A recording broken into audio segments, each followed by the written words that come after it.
चलिए आज हम लोग बायो का आज हमारा नेक्स्ट लेक्चर करने जा रहे हैं। चलिए तो आज हम लोग बिना किसी समय वेस्टिंग के स्टार्ट करते हैं। देखो क्वेश्चन है, यह एक संग्रहित फल है। संग्रहित फल क्या होता है, कोई बताओ क्या होता है संग्रहित फल? बताइए। कंपोजिट या सोरोसिस फ्रूट क्या होता है? देखिए इसका एग्जाम्पल बताओ। देखो देखिए इसका आंसर होगा सहतूत मलबेरी। लिखो लिखो यह एक संग्रहित, संग्रहित का इंग्लिश में लिखना ब्रैकेट में कंपोजिट। संग्रहित मतलब कंपोजिट या सोरोसिस। सोरोसिस SOROSIS सोरोसिस फल है, फल है।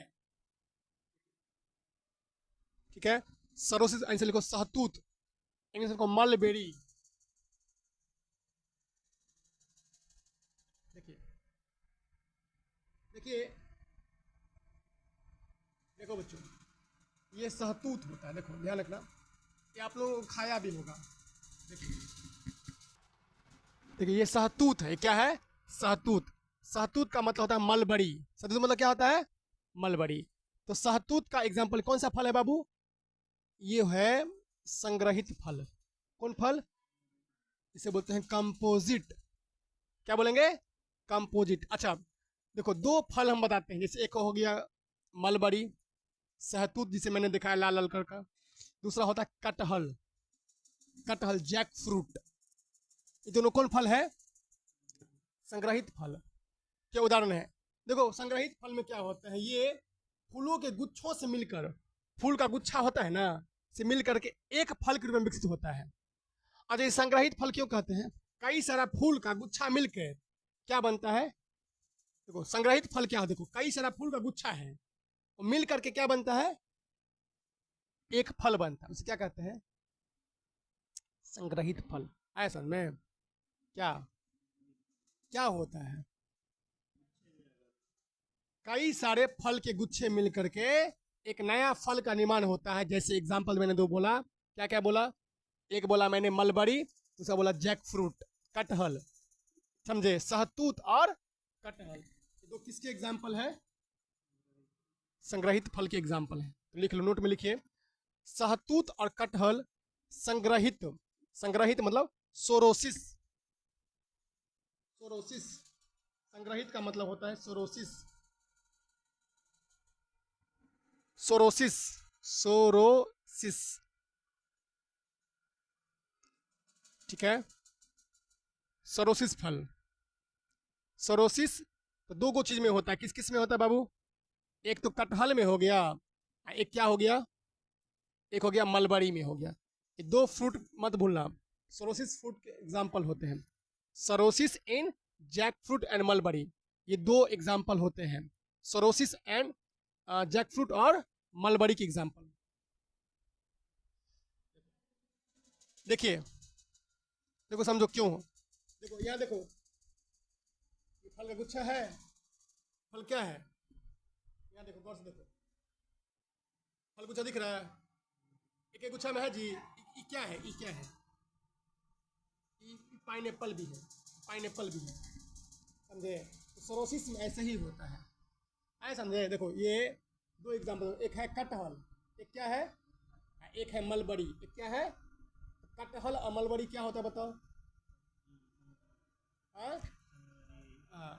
संग्रहित। इंग्लिश में क्या बोलेंगे? सोरोसिस। वर्ड भी इंग्लिश में सीखो। देखो इसके साथ इंग्लिश भी सीखिए, SOROSIS। इंग्लिश भी लिखना जरूरी है। इंग्लिश भी लिख लेना, मैं बार बार कह रहा हूँ, इंग्लिश भी लिखिए। बायोलॉजी पढ़ रहे हैं या कोई भी विषय, इंग्लिश भी पढ़िए। सोरोसिस। ठीक है,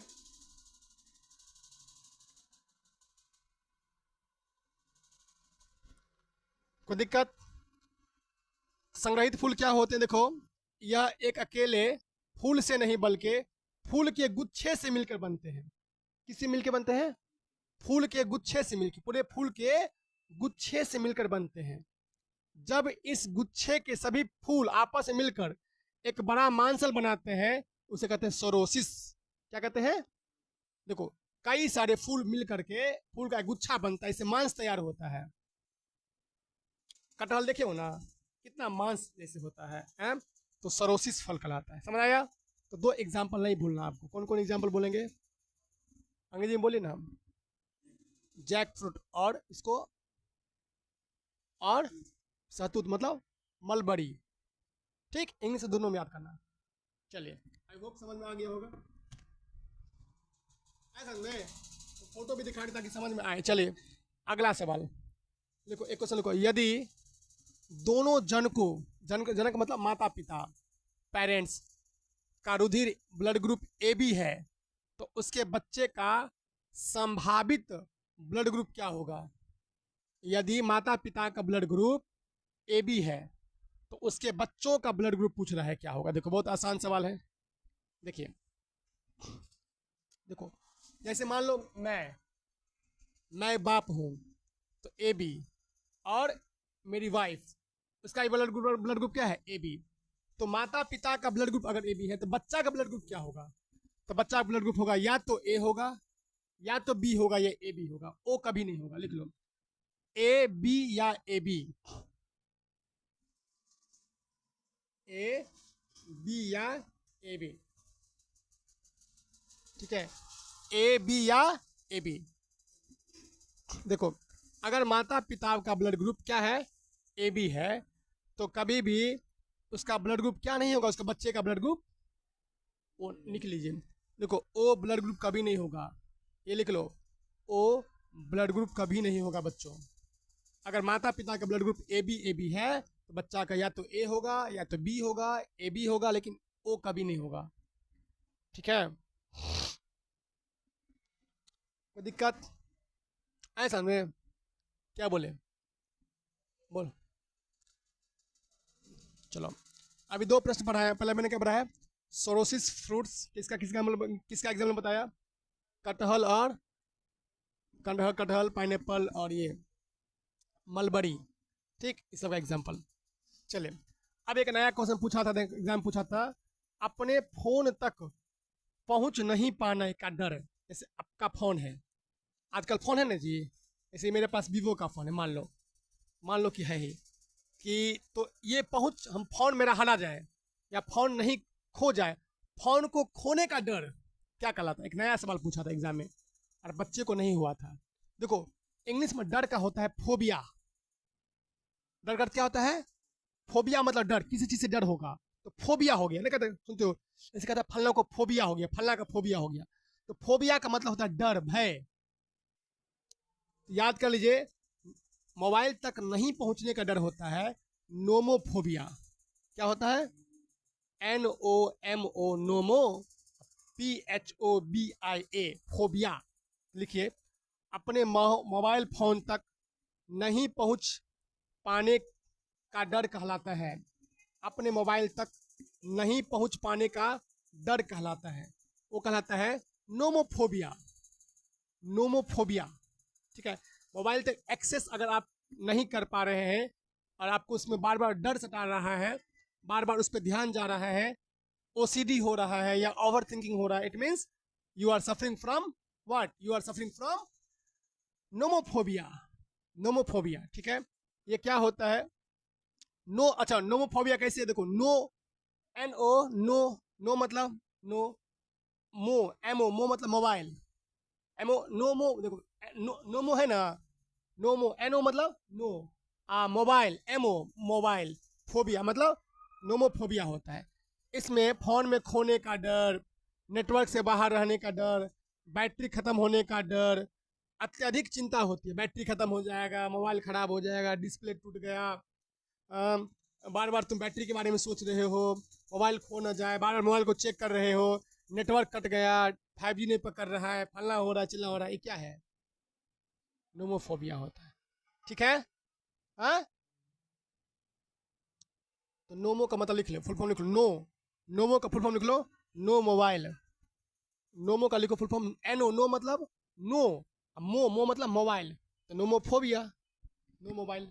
ठीक है, कितना आसान है, क्लियर?